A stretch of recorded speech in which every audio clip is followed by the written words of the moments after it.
V9 news స్వాగతం. నా పేరు కిరణ్ కుమార్. ఇప్పుడు హెడ్లైన్స్. ప్రముఖ సీనియర్ న్యాయవాది Chintapalli Rambabu X bar association president మాట్లాడుతూ ఈ యొక్క కూటమి ప్రభుత్వం ప్రజలకు ఎన్నో మంచి పథకాలతో న్యాయం చేస్తుందని తెలియజేశారు. ప్రధానమంత్రి మోడీ విశాఖకు ఆంధ్రాకి ఇది 4వసారి రావడం. వచ్చినప్పుడు ప్రతిసారి కూడా ఆంధ్ర ప్రజలకు న్యాయం రాంబాబు విశాఖపట్నం న్యాయవాదిని. మరి ఈ రోజున ఈ అంటే ప్రభుత్వం వచ్చి సంవత్సరం అయిన సందర్భంగా నేను 2 విషయాలు చెప్పాలనుకుంటున్నాను. మరి ఈ ముందుగా మరి విమానం ప్రమాదంలో చనిపోయిన వారి కుటుంబాలందరికీ కూడా శ్రద్ధాంజలి ఘటిస్తూ వారి కుటుంబాలు ధైర్యంగా ఉండాలి, కష్టసుఖాల్లో ధైర్యంగా ఉండాలని దేవుని ప్రార్థిస్తున్నాను. మరి చూస్తూనే ఉన్నాం ఎప్పటికప్పుడు దేశంలో తాలూకా పరిస్థితులు.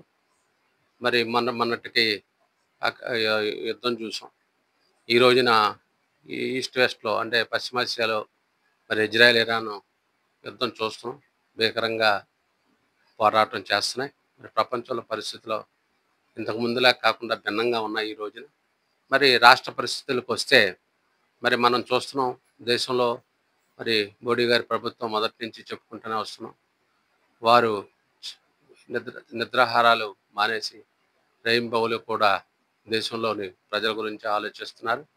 అయితే దేశంలో చాలా ఇంతకు ముందే రకరకాల విషయాల్లో తప్పిదాలు జరిగి ఉన్నాయి కాబట్టి అవన్నీ కూడా సరి చేసుకురావడం అనేది చిన్న విషయం కాదు. అదన్నీ సరి చేసుకుంటూ వస్తున్నారు. ఎందుకంటే ఇది మన ప్రజాస్వామ్య దేశము. 150 కోట్ల జనాభా గల దేశము. అందులో మన దేశస్తులు కాకుండా ఇతర దేశాల నుంచి వచ్చి స్థిరపడిన వారు సుమారుగా 5 కోట్ల దాకా ఉంటారని చెప్తున్నారు. ఇటు సరిహద్దు దేశాల నుంచి, ఒక దేశం కాకుండా సరిహద్దు దేశాల నుంచి కూడా. మరి ప్రపంచంలో ఎక్కడా కూడా ఏ దేశంలో కూడా ఒక దేశాన్ని నుంచి ఒక దేశం రావాలంటే దానికి చాలా ప్రొసీజరు, ఫార్మాలిటీస్ ఉన్నాయి. మరి మన ఒక్క దేశంలోనే చొరబడితే చాలు ఇక్కడ అన్ని రకాల ఫెసిలిటీసు, పనులతో పాటు నాయకులు కూడా ఈ అవకాశం కల్పించారు ఇంతకుముందు. మరి అదేవిధంగా ఇంకా చాలా ఇతర దేశాల నుంచి వచ్చి స్థిరపడితే చాలా కూడా ఫెసిలిటీస్ దేశంలో వాళ్ళకి లభ్యమయ్యాయి. కాబట్టి అవన్నీ కూడా కాదు అని చెప్పి చట్ట ప్రకారమే ఉండాలని చెప్పి మరి కేంద్ర ప్రభుత్వం చాలా చర్యలు తీసుకుంటుంది. మరి కాశ్మీర్ కూడా చూసాం ఈ రోజున. మరి మన రీసెంట్గా ప్రపంచంలోనే ఎత్తైన బ్రిడ్జ్ అయినటువంటి దాన్ని ప్రధానమంత్రి మోడీ గారు వెళ్ళి అక్కడ ప్రారంభోత్సవం చేశారు. మరి ఆ ప్రారంభోత్సవం చేసినప్పుడు కాశ్మీర్ తాలూకా డెవలప్మెంటు అంతా కూడా తెలియజేశారు ప్రజలకి. మరి ఇంకా కూడా అదేవిధంగా మన దేశంలోనే మన రైలు పెట్టెలు తయారు చేయడం, అంటే వందే భారత్ లాంటి పెట్టెలు మనమే ఇతర దేశాలకు కూడా మనం సపోర్ట్ చేయడం. అదే కాకుండా వ్యాపారాలు కూడా ఇంతకుముందు దిగుమతి చేసుకునే సామాన్లు కూడా మనమే ఇక్కడే తయారు చేసి మనమే ఎగుమతి చేయాలనే ఉద్దేశంతో ఎన్నో రకరకాలుగా మరి వారు ప్రయత్నాలు చేస్తున్నారు. అదేవిధంగా ఫ్యూయల్ కూడా ఉండకుండా ఎలక్ట్రిసిటీ బ్యాటరీల మీద నడిచే విధంగా కూడా అసలు మనం ఆయిల్ దిగుమతి లేకుండా ఉండాలనే ఉద్దేశంతో కూడా ఆ రకంగా కూడా వారు ముందుకెళ్తున్నారు. కాబట్టి మనం ఏదన్నా చిన్న చిన్న లోటుపాట్లు ఉంటే మనలో మనం అనుకొని మంచిని ఎక్కువగా మనం పాజిటివ్గా ప్రాపగండా చేస్తే దేశంలో అందరూ కూడా బాగోవాలి. ఎందుకంటే మనం కావాల్సింది పార్టీలు ప్రజల కోసం ఉన్నప్పుడు ఎవరైతే ఏ ప్రజలకి మేలు చేస్తున్నారో వాళ్ళని మనం ఒక వర్గం అని కాకుండా అన్ని వర్గాల వారు న్యాయంగా మనం ధర్మంగా వారిని ఎప్రిషియేట్ చేయాలి. వారి తాలూకా పద్ధతుల్ని మనం కీర్తించాలి. అప్పుడే మన దేశంలో అందరూ కూడా బాగుంటారు. కారణం ఏంటంటే మన దేశంలో ముఖ్యంగా చూస్తున్నాను, పత్రికల్లో ఏదన్నా కనుక రాస్తే అది కరెక్టా కాదా అనేది మళ్ళీ ఇంకొక పత్రిక చూసుకోవాల్సిన పరిస్థితి వచ్చింది. మరి మలేషియాలో అలా లేదు. మలేషియాలో ఏదైనా పత్రిక కనుక చిన్న రాంగ్ న్యూస్ కనుక ఇస్తే ఆ పత్రికని క్లోజ్ చేసేస్తారు. ఆ పత్రిక మళ్ళీ ఇంకా నడవడానికి వీలేదు, బ్యాన్ చేసేస్తారు. కాబట్టి అక్కడ 2 పేజీలు గట్రా వస్తుంది. నేను అడిగినప్పుడు అంటే ఇక్కడ ప్రతి న్యూస్ కూడా పక్కాగా ఉంటుందండి, అందులో ఏదన్నా చిన్న తేడా అని చెప్తే ఆ పత్రిక బ్యాన్ చేస్తారు న్యూస్ అని చెప్పారు. కాబట్టి ఇలాగ కఠినమైనటువంటి ఈ పరిస్థితుల్లో మనం చట్టాలు తీసుకొచ్చినప్పుడు ఆ రకమైనటువంటి కఠినమైన చట్టాలు తీసుకొస్తే మనకి ప్రభుత్వానికి ప్రజలకి కూడా చాలా బాగుంటుందనేది నా ఉద్దేశం. మరి ఈ రోజున నేను అదే చెప్పాను, ఇంతకుముందు కూడా చెప్తుంటాను. ఏ పార్టీకి అయినా సరే సింపథైజర్స్‌గా ఉన్న, పార్టీలో ఉన్న మనం ఖచ్చితంగా తప్పుని తప్పుగా చెప్పాలి తప్ప, అన్నెసెసరీగా మన పార్టీ కోసమో, లేకపోతే మనుషుల కోసమో, ఏదో లబ్ధి కోసమో మనం ఆహ్, ఆ తాలూకా పరిశుజలాలు ఉపయోగించకూడదు రాజకీయాల్లో. మనం కనీసం రో మ మ మ మార్చాలి ఈ తరంలో అని చెప్పి నేను అంటూనే ఉన్నాను. మరి వెంకయ్యనాయుడు గారు కూడా చాలా సార్లు చెప్తూనే ఉన్నారు. ఆయన ఏం చెప్తూ ఉండేవారు, భాషని మన లోకల్ భాషని డెవలప్ చేయాలి. తల్లిదండ్రుల్ని బాగా చూసుకోవాలి. పుట్టిన ఊరిని చూసుకోవాలి. తర్వాత ఆ గ్రామాన్ని చూసుకోవాలి. ఈ రకమైనటువంటి కార్యక్రమాలు చెప్తున్నప్పుడు, ఆ రకంగా మనం కరెక్ట్ అయినయి పాటిస్తూ మరి మనం ముందుకెళ్ళాలి తప్ప, మాట్లాడితే పరిశుద్ధ జలాలు ఈ పద ఈ ఈ ఈ ఒక్కొక్కళ్ళు పార్టీలు వాళ్ళు చాలా తీవ్రంగా, మామూలుగా కాదు. పాయింట్ ఉంటే ఖచ్చితంగా గుండెకు హత్తుకునేలా మాట్లాడాల్సింది తప్పులేదు. గట్టిగా చెప్పొచ్చు. బట్ అన్నెసెసరీగా ఈ తే పరిశుద్ధ జలాలు మాత్రం అంటే తిట్టుకోవడం అనేది ప్రజాస్వామ్యంలో ఇలా తిట్టుకుంటూ ముందుకెళ్తే రాను రాను ప్రజాస్వామ్యంలో గడ్డు గడ్డు పరిస్థితులు ఏర్పడతాయి. మనం సాంకేతికం ఏమని ఇస్తున్నాం ప్రజలకి? మా చిన్నప్పుడైతే టీవీలు లేవు. అసెంబ్లీ ఎలా జరుగుతుందో తెలీదు. అసలు దేనికి బడ్జెట్లు ఉంటాయో తెలీదు. ఏ బడ్జెట్‌కి ఎలాగా ప్రభుత్వానికి మన నుంచి ఆదాయం వెళ్తుందో మాకు తెలీదు. ఇప్పుడు క్లియర్‌గా ఉన్నాయి. పత్రికలున్నాయి. యూట్యూబ్ ఛానెల్స్ ఉన్నాయి. టీవీలున్నాయి. మన ప్రభుత్వానికి ఎంత బడ్జెట్టు? ఆ బడ్జెట్‌లో దేనికి ఎంత కేటాయిస్తున్నారు? ఇంకా ఎంత ఉంటుంది? ఎంత అప్పు తెస్తున్నారు? అలా క్లియర్‌గా ఉన్నప్పుడు ఆల్రెడీ చేసిన ప్రభుత్వం అవ్వచ్చు, లేతే ఇంకా ముందు ప్రభుత్వం అవ్వచ్చు, లేతే చేస్తున్న ఆ లోటుపాట్లు మనం చెప్పగలిగితే, ఇదిగో బడ్జెట్ ఇంత, ఇంతొచ్చింది, ఇంతే మీరు ఖర్చు పెట్టారు, మిగతాదేది అని అడగాలి తప్ప, ఒకళ్ళకొకళ్ళు ఎంతసేపు పరిశురాలతో తిట్టుకోవడం అనేది ప్రజలకి చాలా సాంకేతికం చాలా బ్యాడ్‌గా ఉంది. అదేవిధంగా మన కొద్దిగా చదువుకున్న వాళ్ళకి కానీ, ఎడ్యుకేటెడ్ పర్సన్స్ కానీ, ఆళ్ళకి కూడా చాలా చూడ్డానికి ఈ బాధగా ఉంది. కాబట్టి ప్రభుత్వం వచ్చింది, ఒక సంవత్సరం చేసింది. ఈ సంవత్సరంలో వీళ్ళు ఎంత కష్టపడుతున్నారు? పడ్డారా లేదా? పడకపోతే ఏం కష్టపడలేదు. పొద్దున్న లెగిసి ఏం చేస్తున్నారు? వాళ్ళు చూపిస్తున్నారు, చూస్తున్నారు. ఏదో కేంద్ర ప్రభుత్వ సహకారంతో, మరి మోడీ గారి ప్రభుత్వం సహకారంతో, పవన్ కళ్యాణ్ గారు అవ్వచ్చు, మరి కూటమి ప్రభుత్వం అయినటువంటి మన చంద్రబాబు నాయుడు గారు అవ్వచ్చు, ఆయన దగ్గరికెళ్ళి బడ్జెట్‌లని కేటాయించుకుంటున్నారు. మరి ఈ రోజున పోలవరం ప్రాజెక్ట్ అవ్వచ్చు, అదేవిధంగా మరి రాష్ట్రంలో మన విశాఖపట్నానికి రైల్వే జోన్ అవ్వచ్చు. ఈ రకంగా మనకి కేంద్ర ప్రభుత్వం మంచి సంబంధాలు కొనసాగిస్తూ అభివృద్ధి కార్యక్రమాలు చేస్తున్నప్పుడు, అది ఏం చేశారో చెప్పి బానే చేస్తున్నారు. అభివృద్ధి పనులు ఇయ్యి అని చెప్పి మనం చెప్పాలి. చేయలేని ప్రజలకు చెప్పాలి.